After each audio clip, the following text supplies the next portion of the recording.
Welcome to my Ruby Slippers. I'm Cilly Strong from the blog Lily Strong, and my purpose here is to show that sometimes walking down that yellow brick road of healing after abuse can seem long and difficult, and sometimes the trauma can make it feel impossible, but it's not. I like to share my stories along with my adult child, Cilly, because it just gives it a different flavor when you can see the same story from two points of view. Anyways, trauma is insidious. It becomes a part of you. It settles deep into your bones, and it seeps into your veins, and it just melts into your neural pathways until it's just a part of you, and you don't ever know when that trauma is going to pop up and cause problems for you, because there's so many different ways to trigger trauma.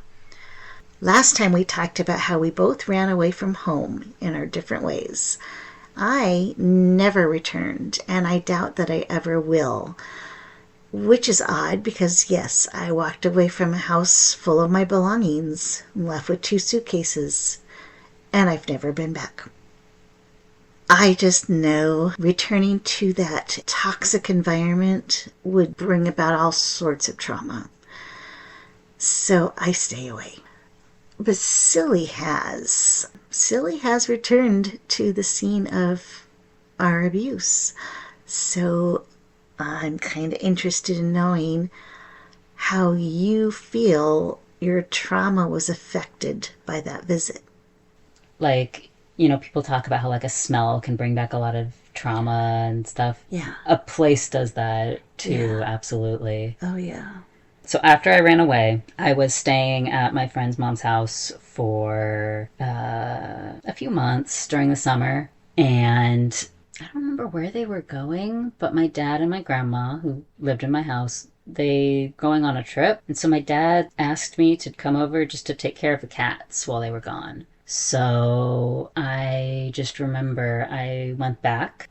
I had my boyfriend at the time come with me. And man, first of all, going into that house with somebody else. I mean, I'd already been there with my good friend from the past. Somebody newer to my life. And it was just wow, this place is bad. In what way? The dirtiness, the messiness, the wall of dolls, because my grandma's a hoarder. Yes, she's a hoarder, but of collectibles. Well, that's a hoarder. Well, it is, but she was also a food hoarder. That's true too. She was a hoarder in many ways, because that's one of the things that one of my other childhood friends always says is I just remember going to your house once and there was a banana that was melting. Ew. And it's that was, because when I had somebody coming over, I was cleaning my space as much as I could. Right. But that was just the house we lived in. Well, and to explain that a little more thoroughly, we moved into this very large house that was completely furnished. Yes. With every closet full, every dresser full, and our family of 4 at the time, and then eventually 5, had to squeeze in. Yeah, we had to live on top of it all. Yes, we never had our own space. Yeah. Hanging pictures on the wall wasn't really a thing. Yeah, my bedroom always had baby pictures of my dad and his twin. Right. And my closet always had, first of all, my aunt's old typewriter in there. And then also, just old clothes. Very stuffed in the old back. Clothes, so I didn't have as much closet space. Right. And this was already a shared bedroom with my younger brother or my older brother. It was just an odd situation. It was an odd situation. And then again, she was a food hoarder, and she'd be like, no, we can still use those bananas for banana bread, and then let it rot. And it was gross. Yes. And we had to clean the refrigerator when she wasn't home. And yes, she would always fight us on that. Yep. There was a lot of that. Trying to live a healthy life was hard. It was hard. It was a struggle to just try to be what we would consider to be just normal. Yeah. And having somebody else who had never been to my house before there, it was like, oh my God. Yeah. Yeah, this is rough. And then, like, I just remember I went and took a shower, and then I came out and I was just sobbing. And it was just something about, like, being in this house. It wasn't just like his comments or anything like that. It was being there, and I just was like crying. And I'm very glad I was not there alone, because that was a rough night. I can't even imagine going there. Yeah. So I took care of the cats for a couple days. My boyfriend was not there the whole time. He was there for the first night and then left the next day. So I had to spend a couple days there by myself, but also I was, again, a street away from my friend's mom. Like, it wasn't like I couldn't go back or anything. And then I left before anybody returned. I grabbed a couple things, and then later I decided I was going to move to California and follow you. Mm-hmm. It was later I decided I was going to move to California, and I was like, I'm going to visit the house and grab a couple of things, because I just needed, like, the extra suitcase. You picked up a couple things for me. Right, because you had asked, like, hey, if you're going to go. Because I hadn't even brought out summer clothes. Right. But specifically, your main things that you asked for were, you have a quilt that's made up of your late brother's shirts. Yes. And you had an old gift from him. Yep. And those were the most important things. And I was kind of like, I cannot leave those two things behind. I mean, grabbing my hat that says meow on it is fun, but, like, I could survive without that. But, like, knowing that those things are in the house, I was like, I have to get those things. So I had about a 2-week period between flights where I was back in Texas. I was like, I have to get that stuff within these 2 weeks.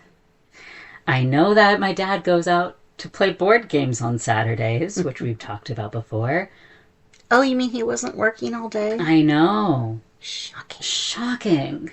But my grandma had broken her ribs or something, which she did a lot, to be quite honest. She has, osteoporosis. Osteoporosis. So it was like, oh, she's definitely going to be home. She's not going out anywhere. Yeah. Especially if my dad's out, you know, he wasn't bringing her to his game night. So I was like, this is the only day I can be so sure that my dad will be gone. And I have 2 chances, because if he's not gone one of those Saturdays, if I didn't, you know, then I would not have any, like, opening. So yeah, I Mission Impossible my own old house. Boom, boom, boom, boom, boom, boom. Copyright. Oh. I'm kidding. That won't get caught. But yeah, my grandma was still there. And now, great thing about that is, you know, she's hard of hearing. Very hard of hearing. Very hard of hearing. Her sight isn't great. She blasts the TV at full volume. It's pretty easy to get around her. But she did sit right by the front door all day, all the time. Yes. So I had to sneak in through the back door, through the mud, in the backyard. You're like dragging yourself through the mud. Yeah. Like, I was like, I really hope the neighbors aren't suspicious about this. I mean, surely, like, at least the next door neighbor knows who I am. Who knows? Yeah, so I went in through the back gate. I had to sneak in through the back door, which didn't even lock correctly, so it didn't matter that I didn't have, like... I mean, I guess the front key and the back key were the same, but I didn't have to use it either way, and because our house was kept in such good shape. I think you have a little sarcasm dripping right there. Yeah, just a little bit. On your chin, yeah. And I had to sneak around without being seen, and that there wasn't, like, a pathway that was completely out of her sight. No. So we managed. She sat in the den by the front door that was in the very center of the house. So right, and the back door was literally directly across from it. Right. So literally anyway, she could see pretty much anything that was going on in the house. Yeah. So I had to sneak past her, and I did it. And Yay! I went upstairs, and I... Didn't you crawl across? I did quite literally do crawling across, because we had like not a balcony. What's the... A banister. A banister. Yeah. she could see, if I was standing and walking, she would have seen She me. would have seen movement. Yes. Especially because she got up. She wasn't just in the den the whole time. She got up and was just standing right in the foyer. So I was like, she will see me, because she's seen me walking past before. Like, I know this. So I had to crawl, and I gathered everything up. I put it all in the quilt like a little bindle. The point is, I did a Mission Impossible mission. You did. And first of all, it's crazy to me in hindsight that I was already so aware of, like, I know that I can't step on these specific parts of the floor because they will creak. Yes. I know these certain patterns. I know the way to get around her because I've had to my whole life, and that's not normal. Yes. Yes, we had to be careful of calling attention to ourselves in the home we were living. And yes, that's crazy. We didn't want to have the unnecessary questions. We didn't want to be constantly asked, what are you doing? When all you're doing is walking into the next room. So we all figured out how to go around being quiet. And it was hard because this house was an open concept. So in those 2 stories, the front foyer opened straight up into the second floor, and it was a game room, which is where we spent most of our time.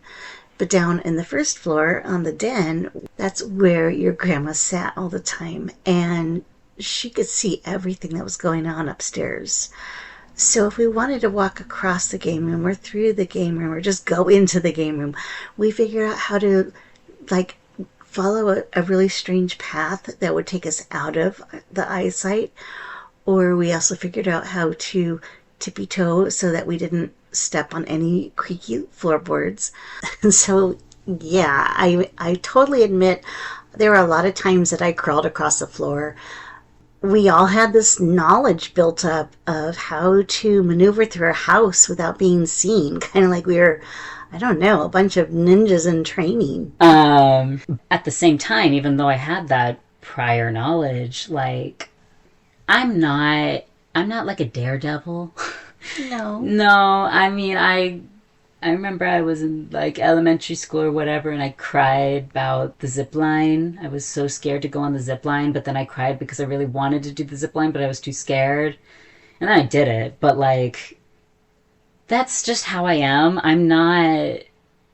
That isn't the type of thing that I would be comfortable with. Right. So it is really that type of a thing that's like, that is not something I would ever be able to do. But you did it. And I did it. And I totally freaked out, but I got through it. Called up my friend's mom. She was my getaway driver. She parked at the end of the street so we wouldn't be noticed. Did you go out through the alley? I think I did.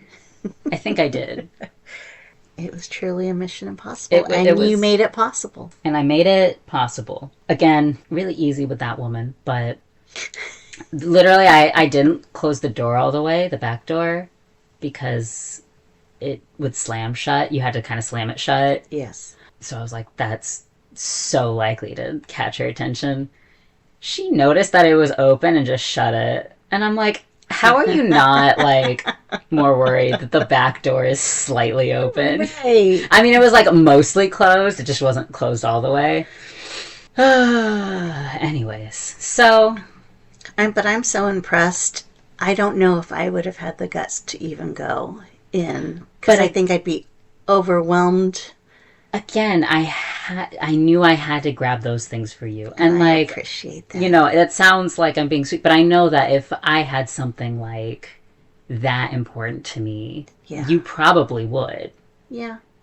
Because that kind of a thing is a motivator. You're trite, yeah. I'm trite. You're trite. You're right.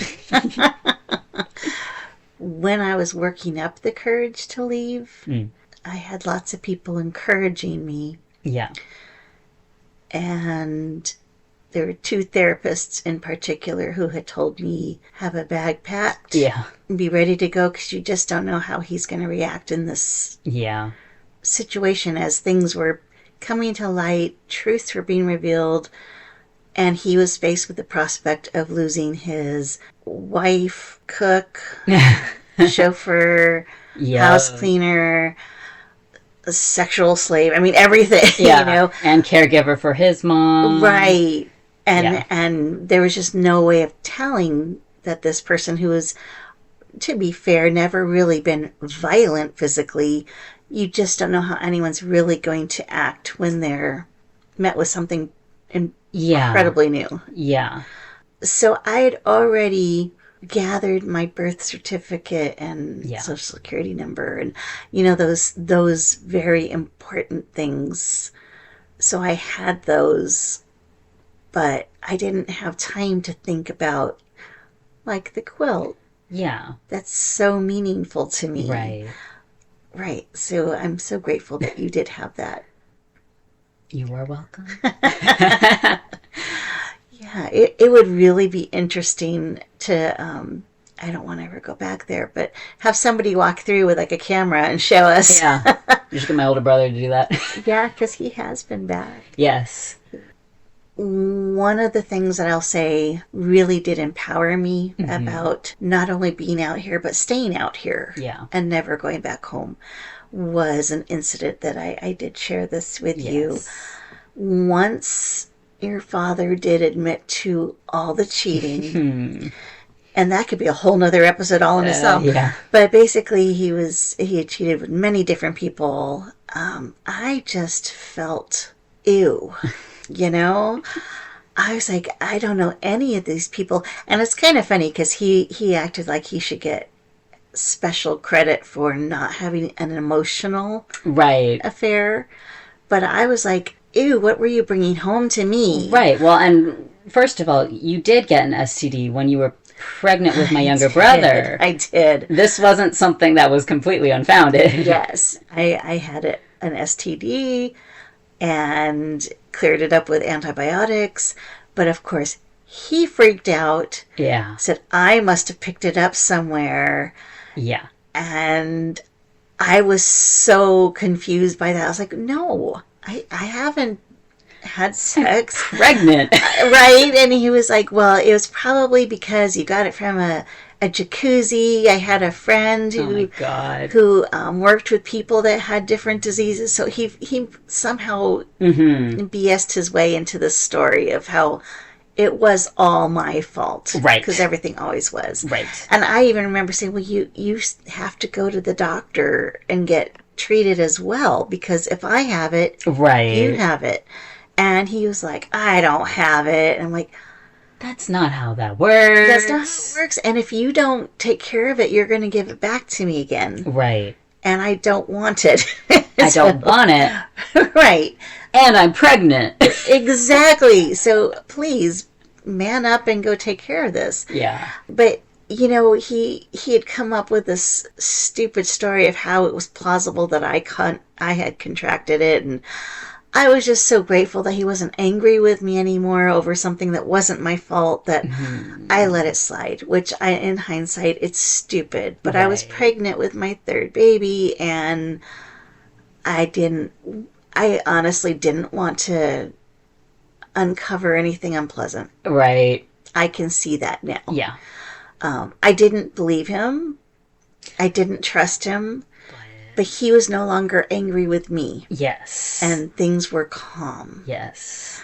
But then when I did find out about all the cheating, I immediately went to a women's center here to get checked. I needed to know, do I have another STD? Do I have anything else that I'm unaware of? Because so many bad things can happen and get passed. Yes. It's disgusting. It's just disgusting. So I went to this women's center, and I remember I was sitting in the waiting room, and I had my mask on because it was still COVID times, and I had a book to read, and every time I opened up the book, my tears would just go drop on the page, and I was like, okay, I can't read. This isn't working. And then the nurse brought me back to a triage room, and she's like, so what are we here for today? And it was like the gates had just opened, and I just started bawling. I was like, I don't know. Yeah. She's like, okay, it's okay. Yeah.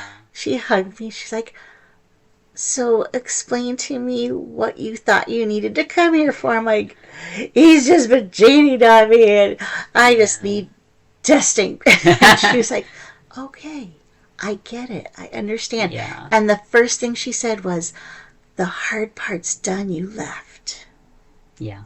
And I was like, but not really, because I'm going back at Christmas. And, I hadn't made the decision at that point in time. She goes, you're safe. Yeah. And her words were so empowering to me. Yeah. And she's like, okay, so this is what we're going to do. We're going to do an exam. We're going to do blood work. We're going to check you. It's all going to be okay. Yeah. And then I went back to the waiting room to wait to get called by the nurse. Well, this wonderful lady went and informed like everybody who worked there. Yeah. So then when the nurse called me, she like was, patting me gently. She goes, I already know your story. You don't have to tell me. Yeah. We're all here for you. And you've already done the hard part. Yeah. You left. Yeah. How can I help you? Do you need, a domestic abuse hotline? Do you Right. need extra support? And I was like, well, no, I have a place to live and all that. She goes, okay. And the doctor came in, same story. Yeah. Every single person I met with they were not just understanding, they were compassionate. Yes. So they weren't like pointing their fingers at me saying how stupid you've been. Right. Or how could you have gotten yourself in this situation? Every single one of them said, you've already done the hard part. You Right. left. And now it's going to be okay. Yeah. What do you need to make it okay? Yeah. And that to me was amazing Yeah. because I'd gone from this situation where everything was my fault. Right. Always. Right. If anything went wrong, how could I be so stupid to let it happen? To now I was like, I don't know, it's like being just totally on your own in like a terrible storm to suddenly being brought into a warm house and being given hot cocoa and, sitting by a fire. It was just amazing. And to me, that was the time where I really thought, okay, I've got support. Right. I've got a community. I just have to find it. I have to find the right people. Instead of entrusting my life with him, my abuser, I just have to find the right people. Yeah. And I did. And you did. And of course, we've talked about my cousin who is my rock. Yes. I owe so much to her. Just having people that could help me not only leave and stay gone, Yeah. but to begin a new life. Yeah. And then to be strong for my kids. Yeah. Even though I don't think I was super strong for you guys, I had to try. Right. Because I realized you guys were all in an abusive situation as well. Right. And that is horrible to have to live with. But you guys have been very gracious. Yeah, of course. And forgiving of that. Of course. And I feel like all three of you have gone in your different directions. Yes. And have been healing in your different ways. And I feel like you're all pretty healthy. Hopefully. It makes me happy to see you. I think you've flourished since you left. Yeah. And it has been hard to find your footing and decide where am I going to go, what direction I'm going to be moving in. And I totally understand that. But I do feel like you've risen to that challenge and you found your new community. And you still have your old friends, your old community. Yes. Yeah. Yeah. So we've been talking about like doing the impossible, but what makes you feel like something is impossible in the first place?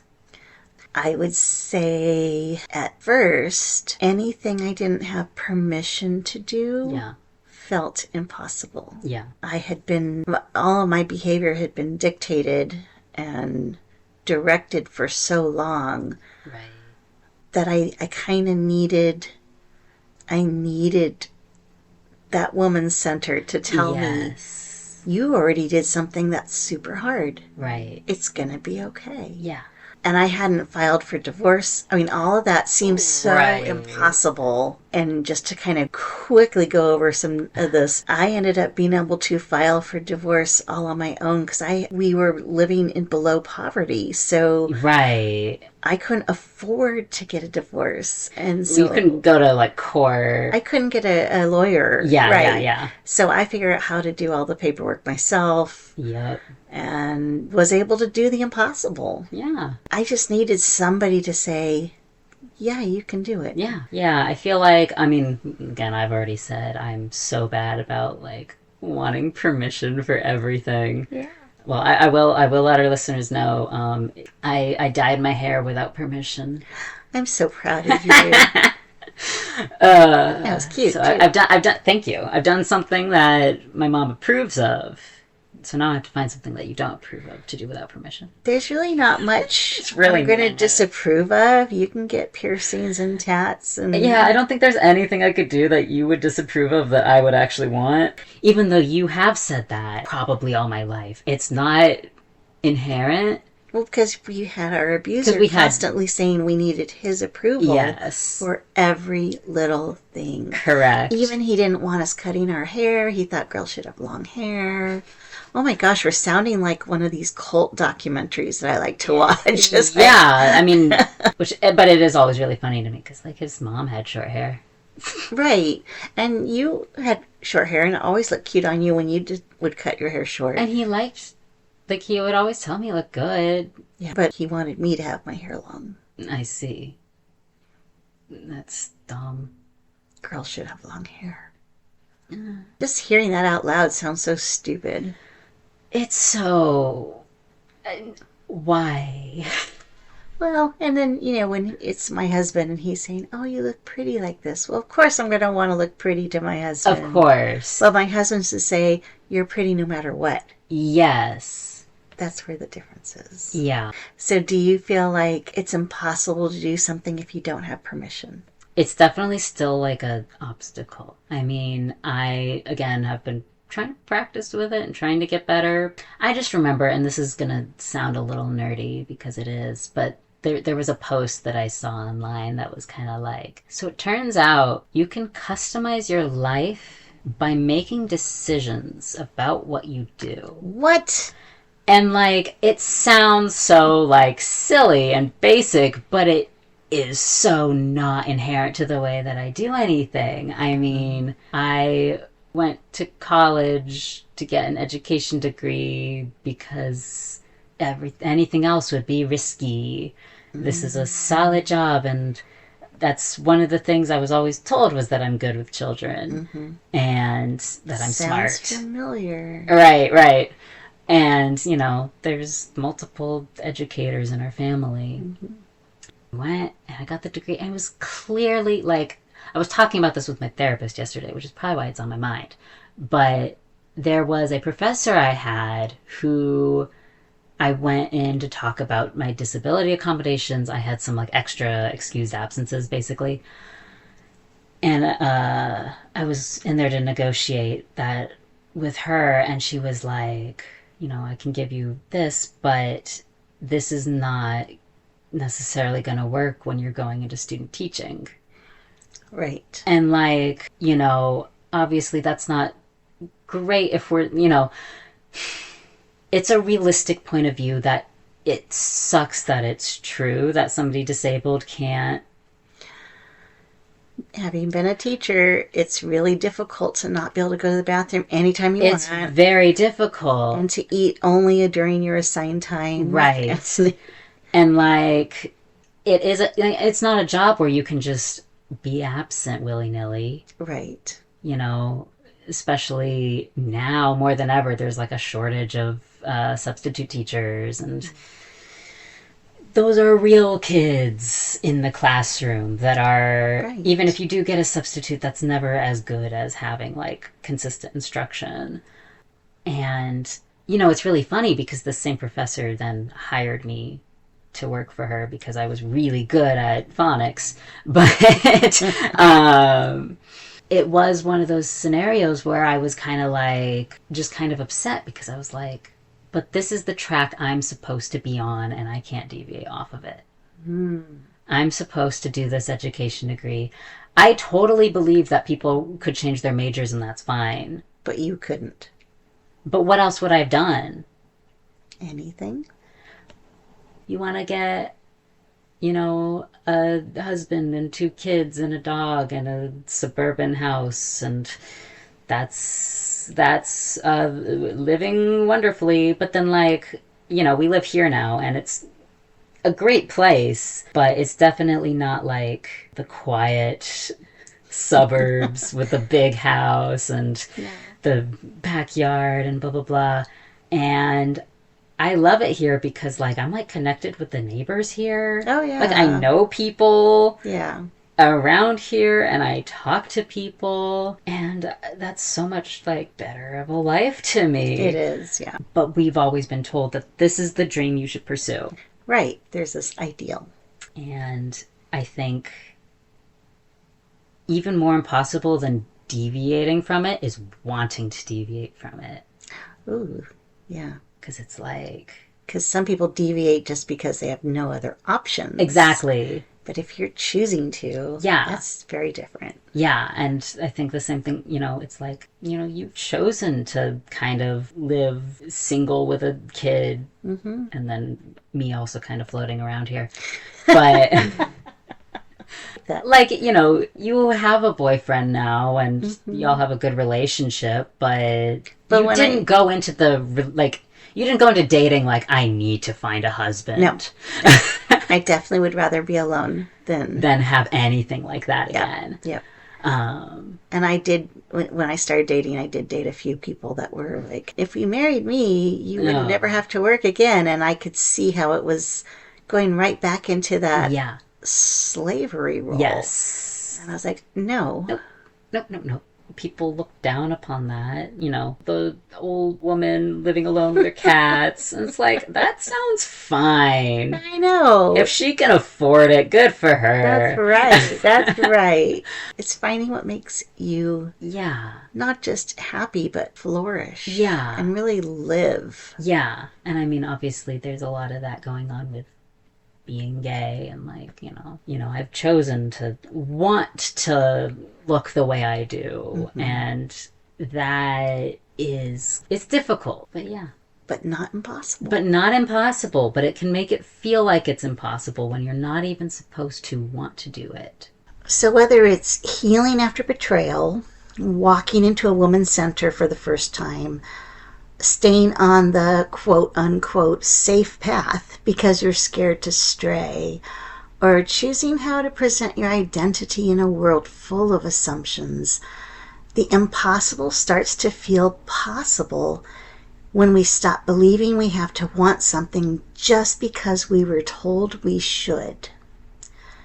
As Cilly so beautifully said, sometimes the hardest thing isn't doing the thing, it's letting yourself want it in the first place. So thank you for listening. We really appreciate you. Give us a like, a subscribe, share, anything to show your support for us. We really appreciate it. And until we talk to you again, just remember, like Dorothy from Wizard of Oz, there's no place like home. And home is where impossible is just a story you rewrite in your ruby slippers.